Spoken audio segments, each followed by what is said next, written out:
Hey, what's going on, guys? It's Spunkify here for MMOBomb.com, and welcome to the Free Play Cast, episode 81. Today is August 18th, 2013. Actually, August 18th, episode 81.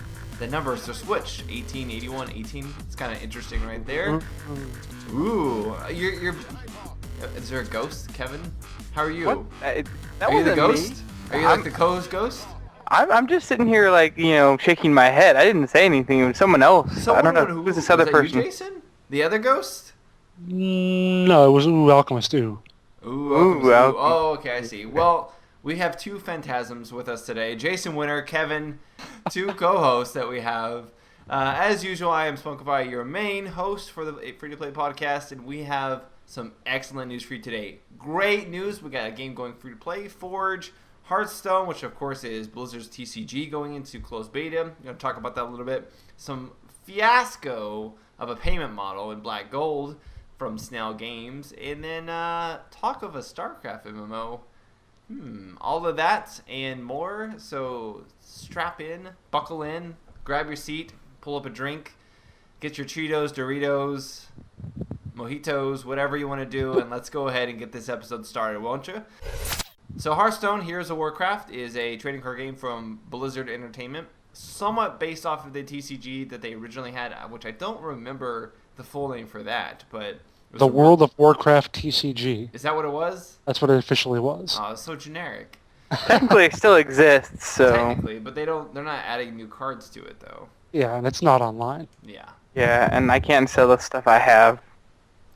Hearthstone actually is like they're releasing the closed beta. They're doing it in waves, and it basically takes some of the gameplay elements of the TCG and then sort of streamlines it a little bit for both PC and Mac currently, and then eventually I believe they're going to release it on tablet as well, which is nice because I want to lay in bed and play a TCG like really badly. I was actually watching some videos. They released the game in closed beta, no NDA, so everybody can post videos of it. We're still waiting on our press access. They were supposed to give it to us, and they didn't.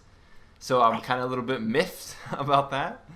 But yeah, are you guys much of a TCG? Oh, I know, Kevin, you're a TCG fan, but are you guys much of an online TCG fan? I play, like, Cabal online, but that's about it. So, I guess you could say, yeah, I guess I'm a little bit of one. I like the idea of it. It doesn't always translate as easily or as cleanly as you'd hope, but... So what are some of the main issues that you would think that something like Hearthstone or any trading card game may experience online, I guess you could say? Availability of cards, how easy it is to acquire specific things. Like, the game isn't based on random. Like, there's strategy to building decks and stuff. So, if there's cards that only like people who spend money can get that are way more powerful than something else, that's gonna really create some problems. Yeah, I don't think that's how Hearthstone works, fortunately.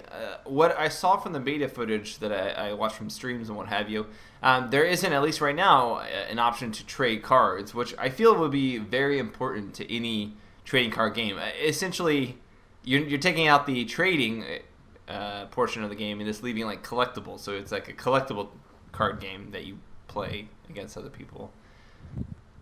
I think that's pretty important. I don't know if that's something that people will be pretty miffed about. That's not included right now, at least in Hearthstone.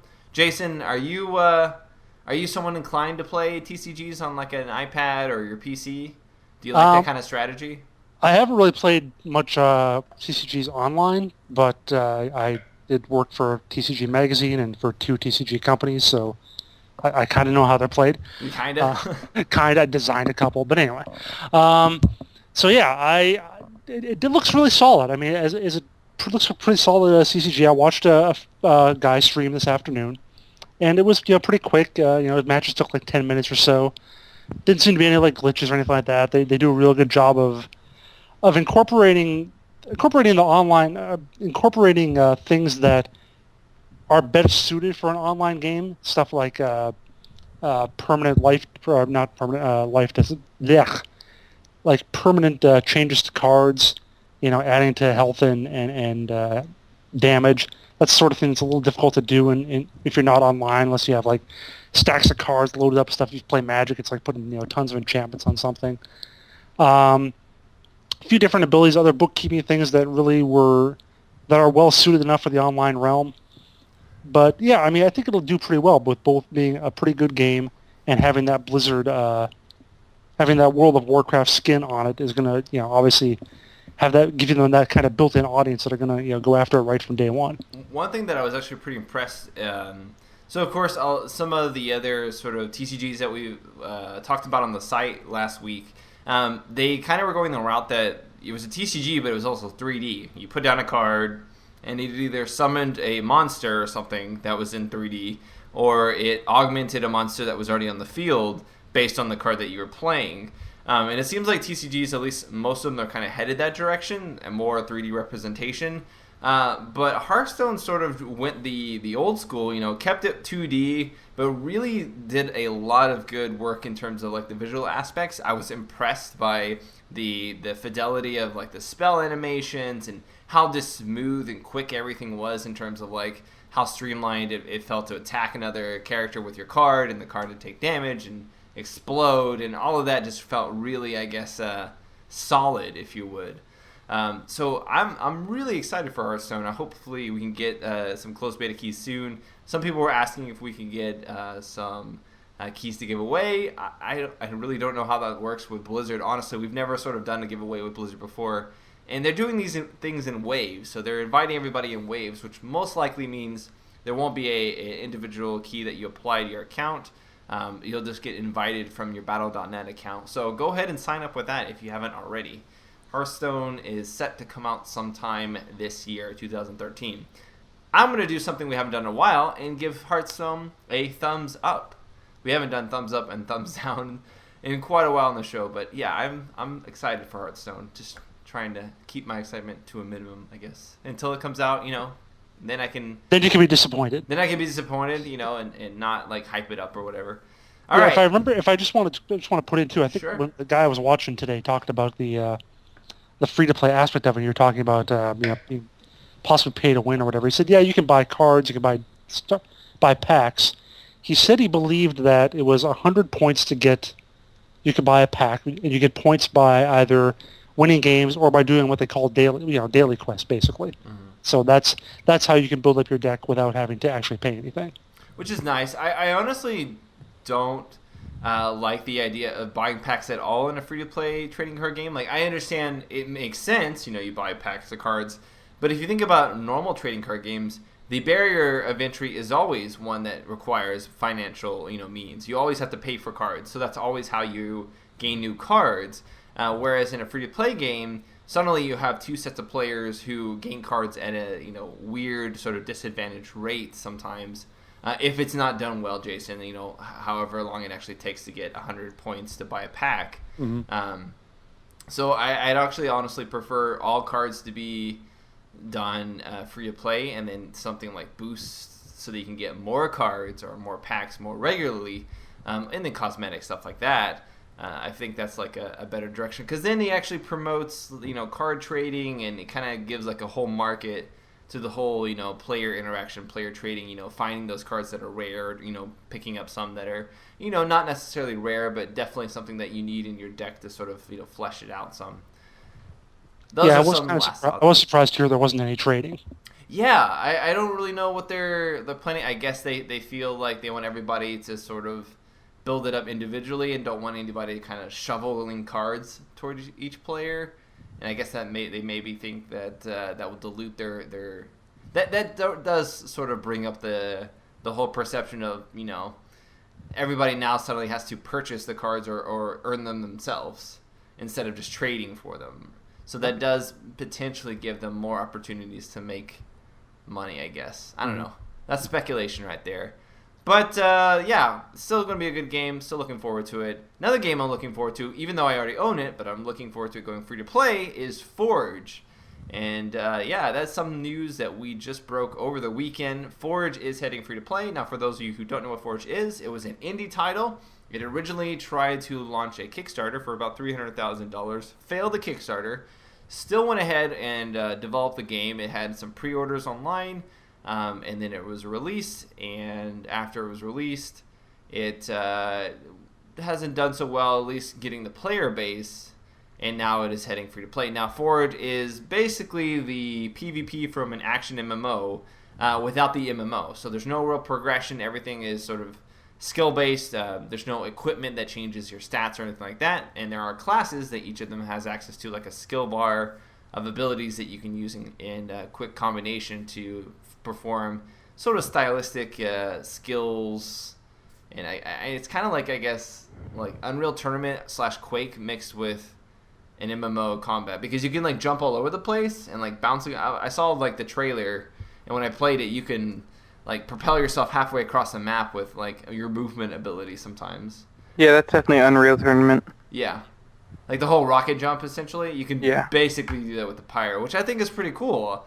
And the game itself wasn't bad when I played it. The community was just fairly small. So I'm actually looking forward to this. I think there's a real market for the PvP from an MMO. We've seen games like the Warhammer Wrath of Heroes that tried to do it, and then Archblade is another one. But the problem with, like, say, Warhammer Wrath of Heroes was the fact that there was no skill, really. It was kind of tab target. You just unload all your abilities, no cooldown, that kind of thing. Whereas Forge does sort of operate off of a resource, energy bar. And there's a little bit more skill because you have to actually aim and, dodge out of the way and use your movement abilities to get to different heights and what have you. So I'm looking forward to it. Small company, indie company, you always want them to succeed. The game isn't that bad. Jason, do you PvP in MMOs at all? Ever? Yeah, quite a bit. And this sounds to me almost the way you're describing it, like a typical battleground or whatever sort of thing. But also, when you talk about some of the abilities, it makes you think almost of like Team Fortress in some way. And I think that's something they actually had on the video. Yeah, I think one of the people who talked about it or reviewed it, likened it to Team Fortress because you have classes, so you have long range classes who are good at like stealth and camouflage, and they can put down traps, and I think that's like the bow and arrow class. I forget exactly what it's called, but then you have like the Warden, which is the guy with the big spinning shield, and he's basically all about tying up enemies and blocking and providing defensive buffs for the allies around him. Or providing offensive buffs, depending on what's necessary. And then Pyromancer is, of course, your mage. And then they have a pretty good selection. I mean, they sort of cover every like major area. They have a rogue, long range class, melee fighter, all that, even a healer, like a shaman. But I still feel there could be more. It's still one of the things that I did have an issue with the game. And I'm curious to see how they'll transition this when they go free to play. Hopefully they get more fun so they can continue development. Was that when you played, like, say, arenas in WoW, like I played arenas in WoW quite a lot, there was always something that you were going for the next rating or you're going for that next piece of gear. There's really that sort of feeling of progression. Currently in Forge, there's not really a feeling of progression since there's no unlockables. You can unlock armor, which is cosmetic. Something that they're going to continue to do in the free-to-play version as well. But there's no like improvement of stats really. There's no equipment to equip to sort of level yourself up to the next tier, if you will. Everything's skill-based, which is great, but at the same time, it really sort of mitigates how much feeling of I'm doing better than I did 10 games ago, because I can't really notice the progression, if you will, because I don't think there actually is a system, at least last time I played, for tracking your like rank in like an arena based sort of PvP. Yeah, but that's something I always wondered about with something like Team Fortress 2, where there isn't direct upgrades. You don't level up, and there's not really ranking yet. People still just play it and like it. I think in part because of the character of it. I think it's because Team Fortress is kind of fun. It's got goofy characters with all the call-outs and stuff blows up and whatever. So I think that has something to do with it, whereas I watch this and it looks fun and everything, but does it really have a flavor? Does it really feel like something more original, more interesting than an MMO type game? That is very true. I mean, it certainly has the action of more action than a typical MMO would have. I think based on the fact that the abilities aren't tab target. And it's a little bit more flow. It's very easy to move around and shoot people away from you or stun them or jump to them, etc. And I think it's a little bit more fluid than what you would normally see in MMO just based off of having to deal with the fact that you could potentially have hundreds of people in one area versus a limited number that are in Forge. I forget how big teams can actually be in it. But for me, I think it's like you have a set amount of abilities that you can use, right? And there's no way to actually customize those or swap those out, at least right now, it seems. With Team Fortress 2, you could get new weapons eventually. You know, they added that functionality. So there was always something that you could try for or, you know, change to sort of change how an individual class is played and sort of like mix it up a little bit. So you can change your way you play a particular class, but still sort of hold that overall element, you know, that makes that class that class.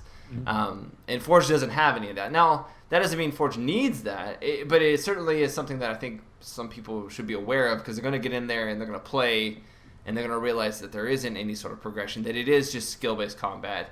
And I think some people don't realize how much they miss progression until it actually isn't there.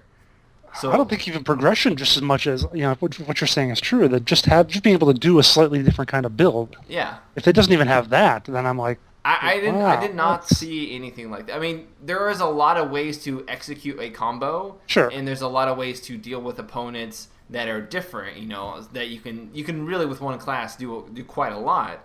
But there still isn't an element I could see when I played it. You know, this is at least 3 or 4 months ago, at least.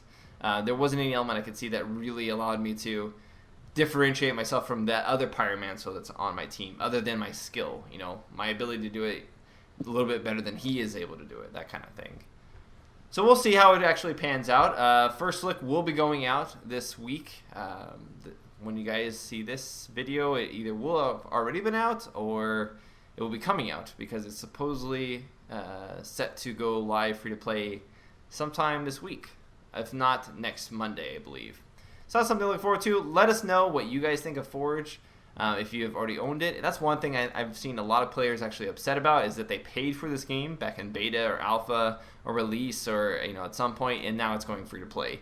And it didn't have the community that they expected, which honestly is something I think a lot of people have to be wary of whenever they pay for any kind of indie PvP-oriented title, is that there's a really big chance that you're just not going to have any kind of audience for it. You know, there's not going to be a big enough audience. Players aren't going to be able to find games, and the game's going to die. No matter how good the gameplay is, if you just can't retain or actually find that audience to begin with, no one's going to be playing it. Yeah, and going free to play, of course, is going to get you theoretically a lot more people jumping in to look at something. I am betting that Forge is going to explode after it goes free to play, at least for the first couple months. It's going to hit free to play on Steam, where it already is, which automatically means it's going to get thousands of views because all the free to play games seem to get thousands of views, at least initially. Mm-hmm. And let's hope that actually allows the developers to add in more features over time. And sort of, I have faith that Forge could become a very PvP focused style, you know, game where it has a very active community, and there's even sort of arena matches involved where players can actually see their progression. I'm all about like skill progression and, you know, ranking yourself, and I like to see that in these kind of games, and hopefully Forge can actually add that. But all right, so we've got a little bit of controversial news to talk about now. Black Gold, a steampunk / fantasy MMO from Snail Games. We're learning a little bit more information, this time about the monetization model, which we don't really talk about monetization models too often when we deal with MMOs. Usually MMOs fall into sort of categories, if you will. They're always like fit into the free-to-play with everything free, only cosmetic skins you purchase or boosts, etc. Or there's the pay-to-win, you have to pay if you want to ever try to progress, or you can pay for loot or blah, blah, blah. Black Gold is kind of just like saying middle finger to both of those, and they're just going their own direction. They're just like, we're just going to let you pay for the time that you got this loot, and if you happen to get loot during that time, you can unlock that loot and use that loot. That's essentially what they're saying. You're paying for a slot of time that you happen to generate loot in. But you get all the crappy loot for free. I know. So you get everything but rare materials and rare items for free, which means green, I'm assuming, maybe lower level blues. I mean, that's the thing. They don't really say what you get and when. But essentially, the way this works is, let's say you're playing Black Gold, right? You've been playing for an hour or two. You've got some decent loot, right? Some bosses have been killed. Some mobs have been destroyed. Some things have been dropped. You've equipped these items, or you have these items in your inventory, rather. And let's say you want to equip some of these items. Now, in order for you to equip these items, you have to pay for this time period that you actually earn these items in. So you don't just get to keep these items permanently. You have to pay for whatever amount of time that you happen to be playing that these items fell during in order for you to actually unlock the ability to equip them. And don't worry though, you can set this time period for like everything from like an hour interval to like up to 6 hour intervals. So you always, can have the least or the most amount of loot that you collected during that time. But the fact that you have to collect loot or you have to pay to wear loot that you've already put in the time and effort to unlock, this baffles me. I don't see how this at all could be spun as a good idea. Kevin? Yeah, it makes absolutely no sense. I mean, I don't think this game's going to get played, no matter how good it is, because it's just convoluted and time-consuming to even try to figure out exactly how you're going to do this. This is ridiculous. Oh God, yeah. The thing about it too is I cannot find on any website that I've read about this. I cannot find a single commenter who says this sounds like it might be okay, or let's just give it a shot. No, everybody says it's bad. Everybody hates it. Everybody.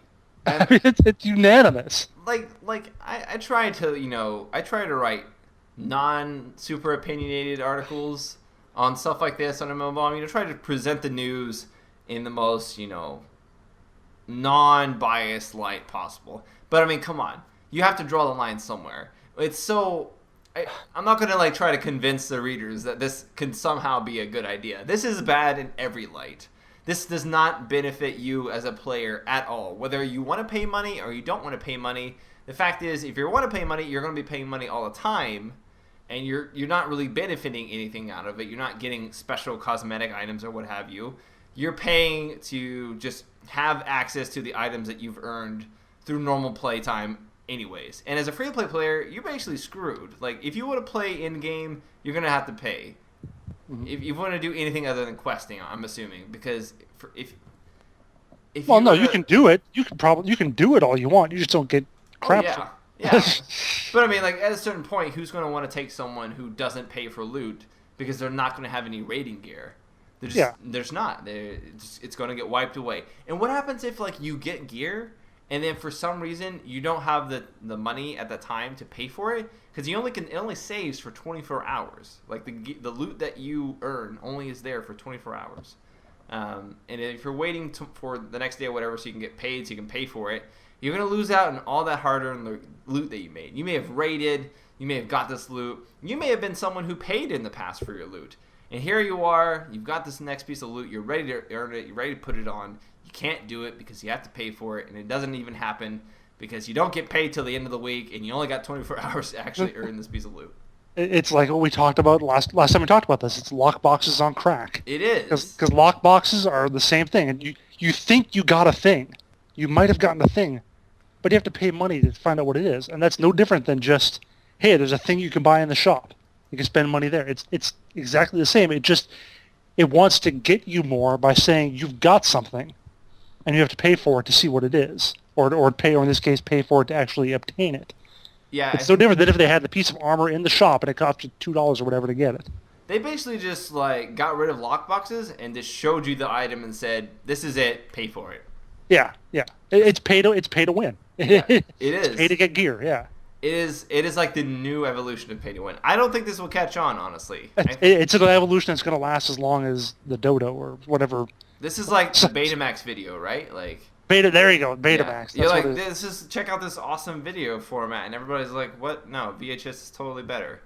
Don't even try. Go away, Betamax. Go away, Black Gold.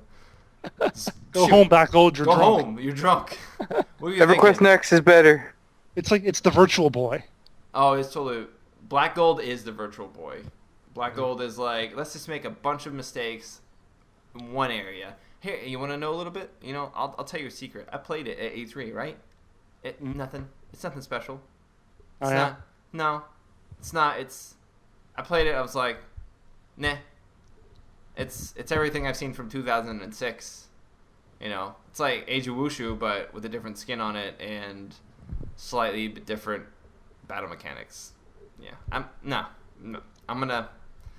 wasn't impressed. It was the original Xbox One announcement was better than this. Oh yes, it honestly was. Like learning about Xbox One with all its DRM was better than playing Black Gold. I think my fingers literally got blisters the minute I set them down on the keyboard playing Black Gold. They did not want to actually engage in that kind of gameplay. So yeah, Black Gold. Now they did say, I will say this. They did say that this would allow them to get rid of the cash shop. So there is no cash shop in Black Gold. Everything is earned in game, but not really earned in game because you still have to pay for it. They turned the game into the cash shop. They turned the game. It is Cash Shop the MMO. They literally made Cash Shop the MMO. Everything in this game turned into a cash shop. They had like rare materials, rare loot, this, that, cosmetic items, I'm assuming, everything. They just made it so that it just divulged everything as you played instead of like having the cash shop menu actually open up. That's genius. Like, if you never open the cash shop, you don't know about the great things in there that you may want to buy. But if we give them to you and just shove them in your face, then you'll want to actually buy them. Genius. And maybe that would have worked had it not been for the fact that it did it with all loot. They did it with everything, not just things that would normally be in a cash shop. It's only the rare stuff. See, now, what could have almost worked is if they said, like, 10% of your stuff is held back out of everything. So maybe sometimes you get one of these 1-hour sessions, you didn't get anything good in your 10%, so you're like, all right, whatever. But maybe you got a rare. Maybe that came up in your 90% and you can get to keep that. But the fact that it's only the rare stuff. I would think that, like, even if they did in like a 24-hour period, where in the 24-hour period you can have 5 pieces of loot that you earned, right? Sure. Or 4 pieces of loot or something like that. In those 24 hours. Anything more, you pay for it. Even then, that would have been a better system. It would have been it would have got a lot of flack, especially from people who like play a lot and get a lot really quickly. But it still would have been like playable, if you will. Like you still would have been able to earn stuff. You know, there would just been that annoying element. And this is before anyone brings it up in comments, yes, it is possible that you can get lucky and get your loot, your save for free. It is possible. It is possible. Who knows what the chance of that is? Just like it's possible for pigs to fly if you like. if you throw them hard enough. If you throw them high enough, it's not hard enough. It's high enough. Okay. If you wish for pigs to fly, eventually it may actually happen. But yeah, you can spin a roll, and it's up to Snail Games whether or not you win this chance. But you can win free loot, or not free. You can win the loot that you earned from actually playing. Or the other caveat, or the other nice thing would be that you can reduce how much it actually costs to unlock. Gee whiz, thank you so much. I get a coupon. A coupon for getting the loot that you just worked 4 hours for. Yeah. Awesome. All right. Now, we're actually heading back to Blizzard a little bit. First, we talked a little about fantasy. Now we're going to go to the sci-fi side of things and talk about a Starcraft MMO. Wait, when did this get announced? When did Blizzard shove this out from underneath whatever doorpost they were at? Is it doorpost or door jam or door fringe or door crack? Whatever the bottom area beneath the door is. Let's not talk about cracks. Yeah, where did this come from? And who is it by? It's not actually by Blizzard. How is this even in existence? And it's on Kickstarter? Yeah. So, it's called Starcraft Universe. It's not a Blizzard MMO. Technically, it's not actually an MMO. It's a mod. But it has been in production for 2 years, mainly by one guy. It used to be called, I think, World of Starcraft, and then Blizzard kind of got pissed about that, and they had to change the name to Starcraft Universe. But now it seems they're hunky-dory, and they're actually asking for something like $80,000 on Kickstarter to finish their project in order to play. Now, it currently has $36,000 out of the $80,000 necessary. So not quite half. It's got 22 days left. And it is completely done within in StarCraft 2. The free edition, mind you. You can play it in the free edition, which is what makes it a free-to-play game. You'll be able to go in there. You can choose a class from the Protoss or the Terran, with the Zerg, I believe, being like a stretch goal that you'll be able to play as them. And you can experience like third-person action combat, through an alternate universe in the StarCraft universe, still using like Kerrigan and all the the iconic characters, but just not in Blizzard's timeline, essentially. They can't make their own canon. They gotta have their. It's gotta be split, Can't be in the same universe in the same timeline, I guess. So I don't know how I feel about this. On the one hand, it's pretty cool that someone has gone to such great lengths to create a mod that's actually an MMO, quote unquote, out of a StarCraft RTS game. That deserves some props to be able to do that. But it's kind of to me, putting a square peg through a round hole. Why don't just make it in something else, like Unreal, or why make it from an RTS? I understand you get all the assets and the models for free, but that's not nothing. I mean, that is okay. True, that is a lot. Yeah. That is a lot, but I mean, maybe if they release it completely for free, but they're asking for $80,000 to finish a mod. On one hand, $80,000 is not a lot to spend on MMO development, even if it's been in 2 years or not. It's still not a lot.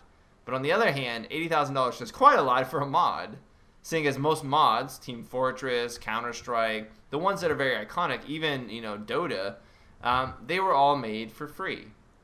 So this is one of the first mods I've seen that actually isn't getting its own standalone release. It's not being made into a full-fledged game. It's just being finished as a mod for $80,000. Do you guys have any interest in playing something like this? Do you think this is something that actually is noteworthy to say, kudos for them if they can raise this money, or is it kind of just an excessive sort of pursuit in regards to asking for $80,000? I feel like 80,000 is a bit excessive, but I mean, maybe it's just because that's part of what the agreement they had to come with Blizzard is to have a certain, financial arrangement. So maybe it's just paying fees.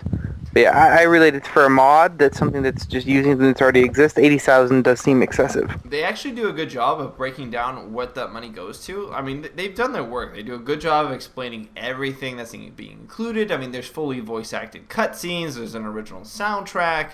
There's a lot of customization options. There's a full list of equipment customization that you can place on your character, like traditional MMO, like WoW. They kind of want to make it WoW, but for StarCraft, essentially. But they break it down into a nice pie chart, and a lot of the money goes to content development. Some of it goes to musical composition, custom graphics, voice actors, model assets, web development, and hardware and software programs.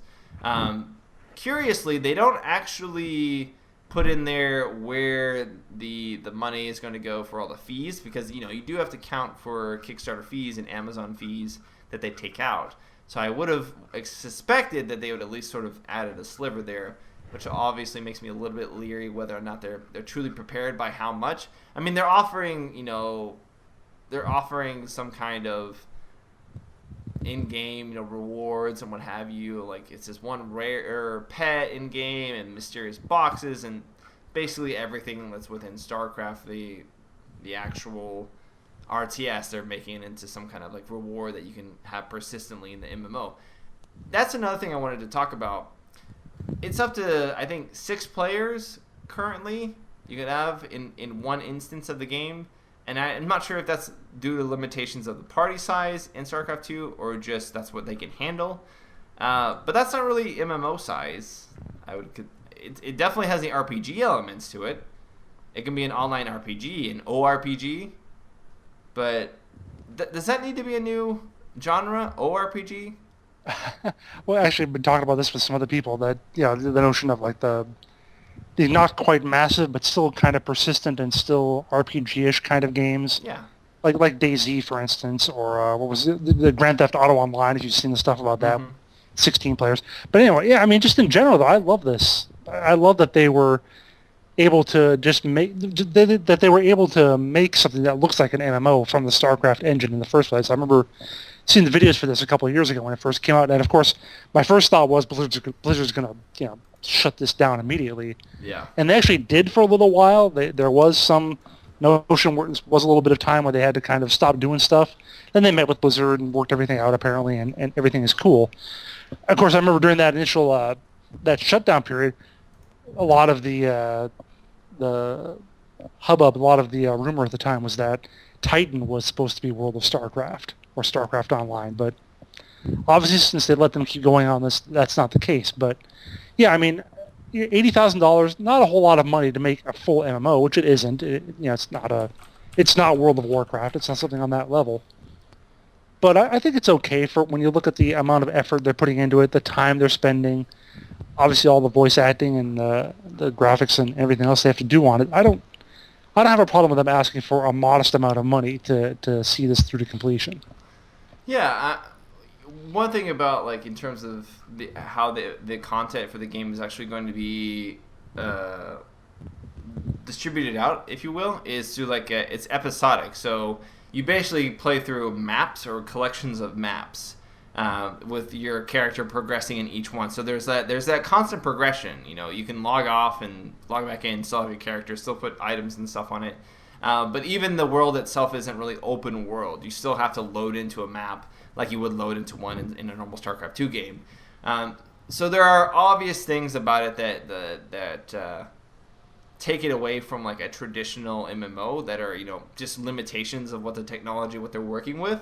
But I still think that because it has that online portion that still has an RPG, it's a little bit more like an action RPG, I'd have to say, but with the combat system of an MMO, and that's perfectly fine. If you're into StarCraft and you want to actually see this completion, you can even play the alpha version of it right now, I believe, which is the prologue. They have that ability for you to do that, and with no sort of risk to you because you can play it for free, then I definitely check it out, see if it's something that you would like to see a full version of, and then maybe think about backing them.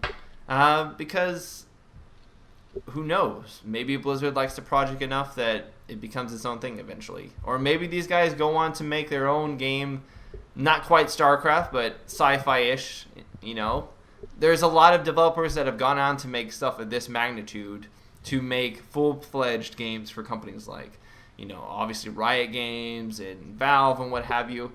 Taking a simple, or not simple, but taking a very sort of fleshed out mod idea and converting it into a full game. Well, I mentioned DayZ. That's exactly what happened with Dean Rocket Hall. Yeah. Yeah, but that was a little different because he also worked for Bohemia, so he was always like involved with that game development, which made it easier. When you see like outside people who aren't developers, first and foremost, who are just gamers who wanted to sort of make their own project, if you will. I actually didn't know that. I thought he was an independent. Yeah, he as far as I know, he actually worked. He basically what happens is he was working on the game Arma 3, and he started working on the side on DayZ for Arma 2. And then after the popularity happened, the Bohemia basically said, no, you can work on DayZ independently of Arma 3. And then that's when they started porting it over to Arma 3 and developing the Arma 3 version, which is going to get all released, simultaneously. Or, separately, rather. So, yeah, that's the story of that. He is actually part of the team, which makes sense. It's why he's able to create DayZ, because that's I don't know if you've ever played Arma, but that is like a nightmare in terms of how things work in the game and how the inventory works. So for him to actually sort of cram that circle into that square hole was quite impressive. But all right, so Starcraft MMO is currently almost at halfway to funding. If you're interested, definitely check it out. I am going to go ahead and mention one last game this week since we're talking a little bit about trading card games, and that is based off of the Warhammer 40K series. We had a discussion whether or not it's proper to say Warhammer 40,000 or Warhammer 40K.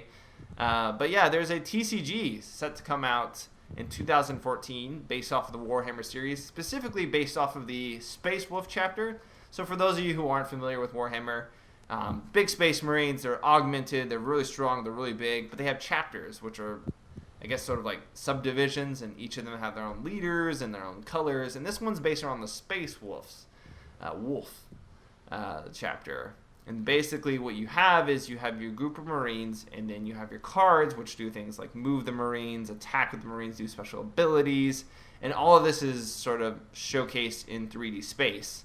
And this will be for Android, PC, and iOS in 2014. So it is cross-platform. It isn't like next-gen trading card graphics or whatever. Trading card game graphics, rather.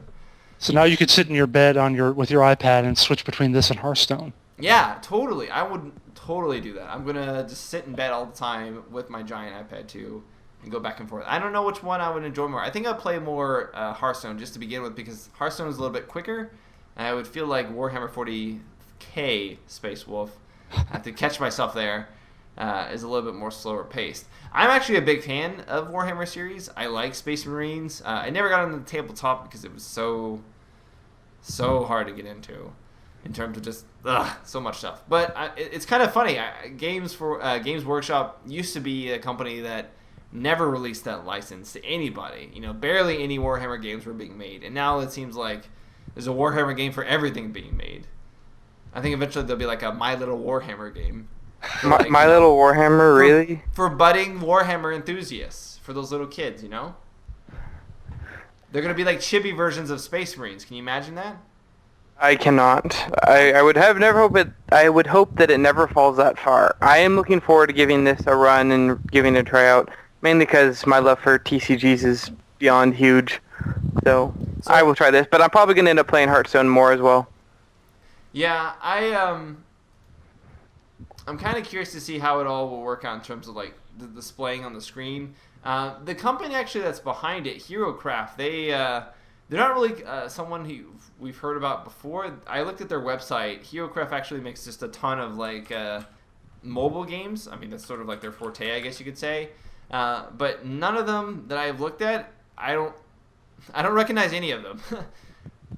None of them look like notable. You've got Treasures of the Deep, Strategy and Tactics, Ant Raid. I mean, MiG 2D retro shooter. It's just very generic stuff that you would see, like just the bombardment of these kind of games on like the iPad app store or something like that. So I'm kind of curious how they actually were able to secure this license and how good it will actually be, because if you look at the website in comparison, the quality is sort of night and day from what I see in these screenshots to what I see they made previously. So I'm curious to see how the gameplay will actually work out. Hearthstone, though, yep, I think that's going to be my TCG of choice. And as far as online, I think that's going to be my first like real TCG I play online, because I like the idea of it a lot. Alrighty then. So with all of this new TCG news coming out, there's even more of it on MMOBomb.com that I would recommend that you check out. Some articles that we couldn't talk about that are also TCG related. Dogs of War, and then I believe there's another one like Monster Battles. Two other TCGs / turn-based strategy games, because they're not just TCGs, that are coming out soon, and their closed betas are starting, I believe, in the next couple months as well. Check those out on MMOBomb.com. I definitely would recommend doing that. But let's go ahead and move on then to the weekly bombs. All right, so for my weekly bomb, I'm going to go ahead and say that my weekly bomb is going to go to... Drum roll. Anybody want to give me a drum roll? Anyone? I don't know how to do a drum roll. Oh, okay, never mind. Sounds like the beating on the chest, essentially. That's exactly what I'm doing, actually. But I'm gonna give an A bomb to Snail Games, just because it has to be done. Like, I can't wait a week to give you this A bomb. It has to be done now. This is a dumb. Just no. Change it or. Are you still on? You're still on Black Gold? I'm still on Black Gold. A-bomb to Black Gold and to Snail Games. Just... It's so bad. You just had to do it right I had now. To. Like, come on. Like, it has to be done. It has... Like, someone would have done it in the comments. I was just getting to it first, you know? It's like, this horse is broken its leg. It's dying. Just put it out of its misery right now, before this goes on any much longer. This... I don't know... Okay. Yes, Black Gold. A-bomb. I'll give a dub-bomb to Hearthstone, though, because I think that game looks amazing. And please, Blizzard, I have 3 Battle.net accounts currently signed up for the beta. Give me an account. Let's do this. Jason, what's your A-bomb to bomb? First, I just want to say that the Snail Games guys were really nice in setting me up with the Mount Hua preview this last week. Really accommodating. The Snail Games people are nice. They're individualistically nice. Don't get me wrong. The PR people, the marketing people, swell guys. Nice to talk to. Very generous. The game itself, the decisions from the company as a whole, not so nice. Snail Games USA versus maybe Snail Games China, maybe that's the difference. I don't know. Maybe. All right, yeah, but they want to keep shutting down Snail Games USA, so... Oh, sure. Anyway, so yeah, I'm going to give a dub bomb to Blizzard, not for Hearthstone, but for World of Warcraft, actually, because even though I don't play, they still make some pretty kick-ass trailers, don't they? Oh, man, the 5.4 trailer? Yeah. It was really good. I'm still surprised by how much that engine can pump out in terms of like facial expression and animations. Like, that engine is so old. It's Warcraft 3 on crack. Like, that's what the World of Warcraft engine is. And yet they're able to make some pretty good cinematics out of that. But yeah, that even for someone who doesn't play World of Warcraft, usually I don't really pay that much attention to trailers from other games. But whenever there's a World of Warcraft trailer popping up, first of all, of course, I kind of have to watch it because 3/4 of my Twitter feed is talking about it. So I figure, all right, let me go see what this is about. And every time I do that, I'm like, oh, wow, this is actually really cool. Almost makes me wish I cared about this game. But yeah. You want to hear something really sad? What's that? Did you resub? I totally did. Did. He's trying to drag me into it, too. I totally did. You guys are playing pandas, aren't you? No, I'm not. I'm playing my paladin. I'm playing a Tauren paladin right now. A paladin was the first class I ever played, so going back to that was sort of like nostalgic. But I don't know like half of my abilities because they're all brand new. So I'm going to be doing it. I want to kill Garrosh. I mean, I played during Cataclysm a lot, and Garrosh really ticked me off. Even I don't even know World of Warcraft that much, but I do know Garrosh is an asshole. Garrosh is just the biggest asshole ever. Like, he's just a giant asshole. That's all you need to know.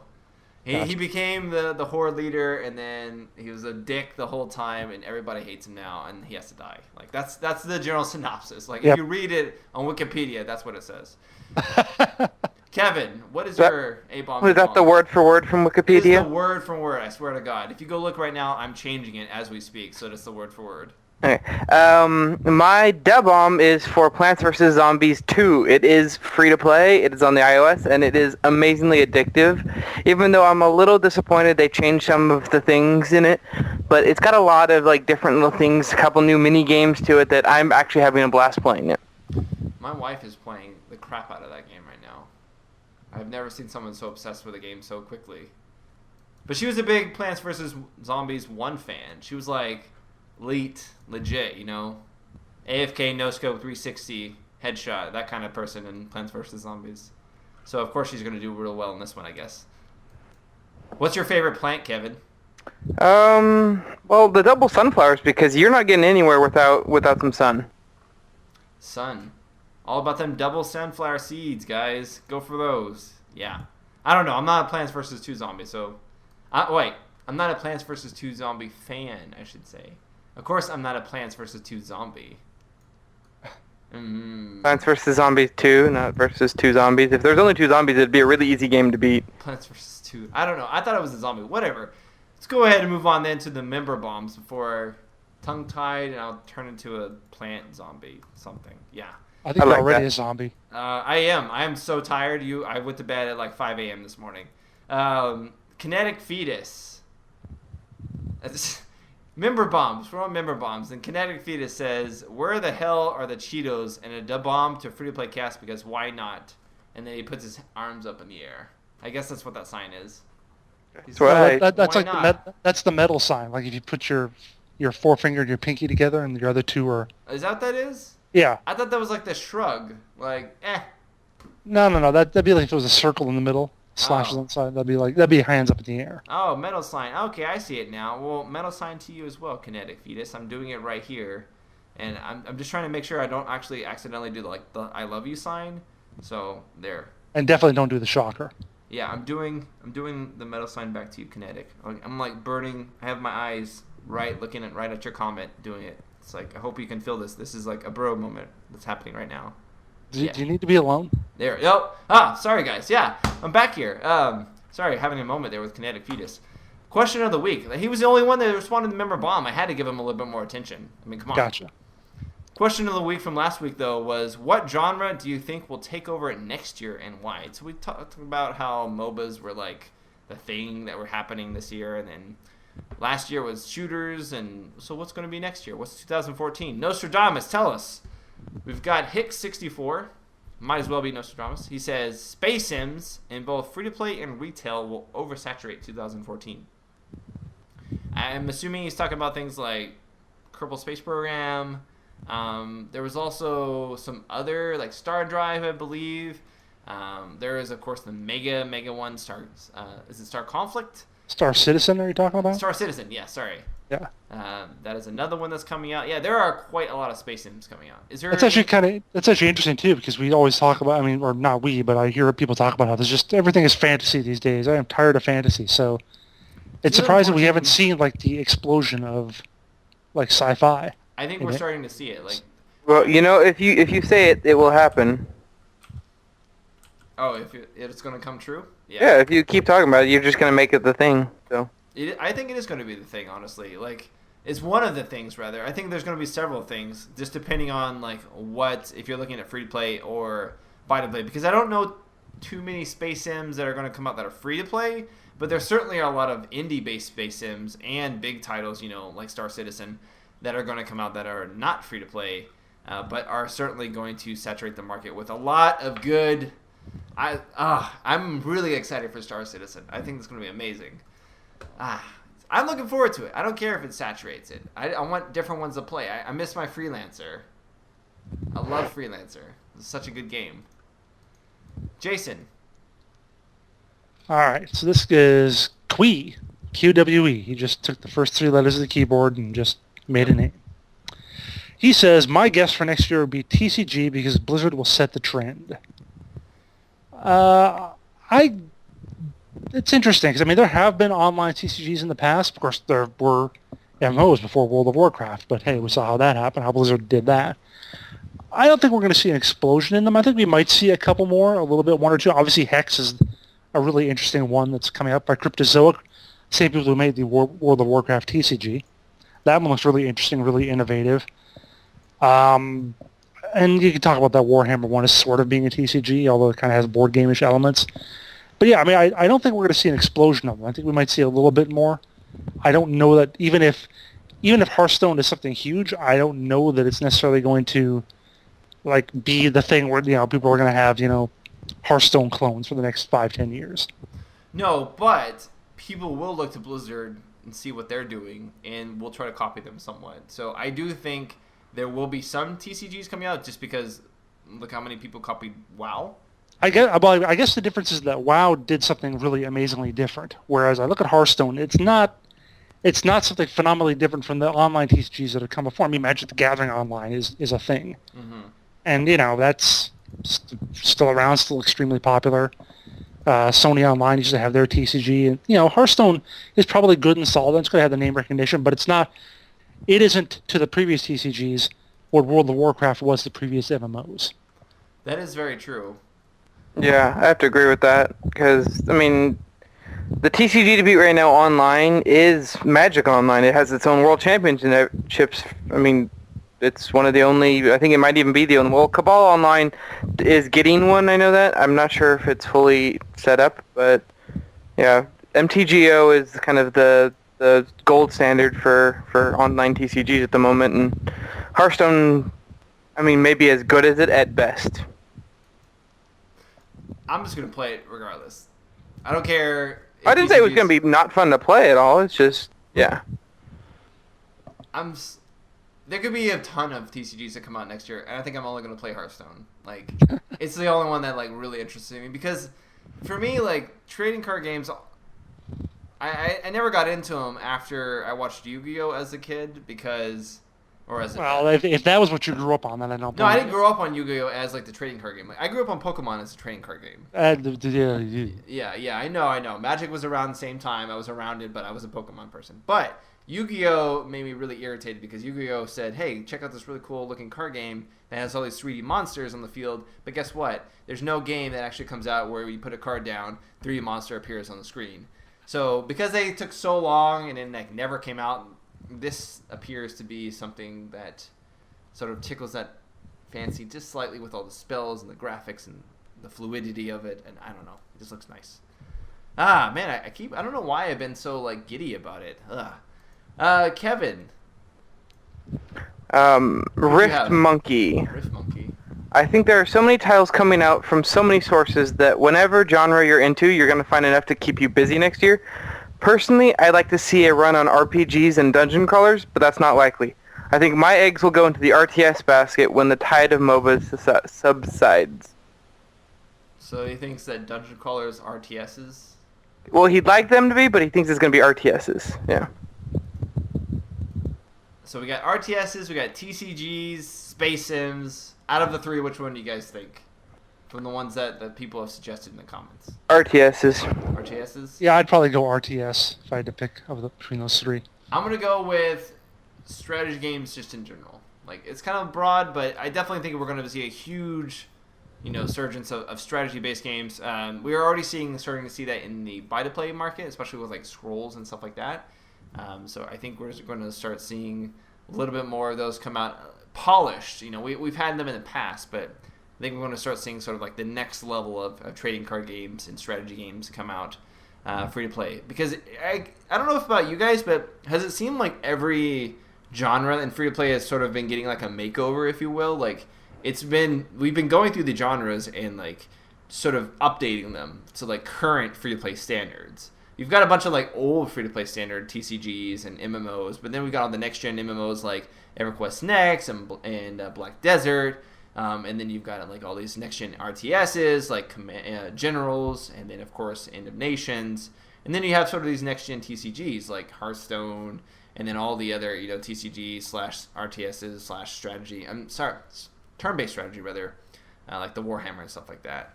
So I think it'll be just strategy in general. It's their time to shine, if you will. But the question of this week, then, is what makes a great online trading card game? So I was really curious. There's a thing about basic trading card games, like in real life, that make them so enjoyable, seeing the other player, react to you placing down a card and then having like the actual feeling of a card and making your decks. There's so many great things about just basic trading card games. So what makes a great online trading card game? Obviously, there are different elements, and there are certain things that are better online versus, actually playing it in person. So I'm just curious. We kind of talked about that a little earlier, but I really want to hear you guys' comments from the viewers, what you guys think. If you play any online trading card games and you really want to mention a specific system or function or mechanic, feel free to do so. I'm really sort of intrigued, if you will, what people enjoy online versus the tangible, like actually owning card version of it. Well, guys, that's going to be the end of this episode of the Free to Play Podcast. I hope you enjoyed it. As always, if you guys want to leave any comments, suggestions, questions, question of the weeks can be sent in via YouTube on the comment section, or they can be dropped down below if you're watching this through the MMOBomb webpage. Otherwise, you can always send me an email directly at michael@mmobomb.com. I do read those, and sometimes I even reply. I want to answer your question a little bit ahead of time, just to give you something to look forward to. Jason, Kevin, as always, thank you for joining here. Go ahead and plug your respective Twitter accounts, your stream accounts, your OkCupid accounts if you even wanted to. I know you guys are single men. You're looking for the ladies. Like, go ahead. I would not be certain how many... Do you like long lots on the beach? I would not be certain how many listeners of the stream would be of the proper gender. 2%. Anyway, ladies, let me know. I'm available. Let me know. So yeah, find me on Twitter at WinterInformal or on YouTube or on Twitch at twitch.tv/JasonWinter. And Kevin at No Social Media K on Twitter, and I'm not gonna probably jump on OkCupid, but if you really felt like you needed to talk to me, just like put some contact info in like a comment, and we'll go from there. Of course, there's rigorous, forms and things you have to fill out at some point, but whatever, you'll get to it. He also wants bikini pictures. He wants your stats and picks. Now you're just making me sound like a jerk. Stats and picks, guys. Stats and picks. Not saying you're wrong, but as always, if you want to reach me, Spunkify, you can do so at Spunkify on Twitter. And then I do stream every Wednesday at 2 p.m. Pacific Standard Time on MMOBomb's twitch.tv. That's twitch.tv/MMOBomb. I think I actually may be streaming some MechWarrior Tactics this week. So if this goes up before that, check it out. If not, you can check it out once it hits YouTube. We started to post those back on the YouTube page. The Bomb Lives, there was an issue with recording them on Twitch for a while. But the series has since returned, and I enjoy it quite a lot. So looking forward to that, guys. From all of us here on the Free Play Podcast, we'll see you guys next time. Spunkify out. Later, guys.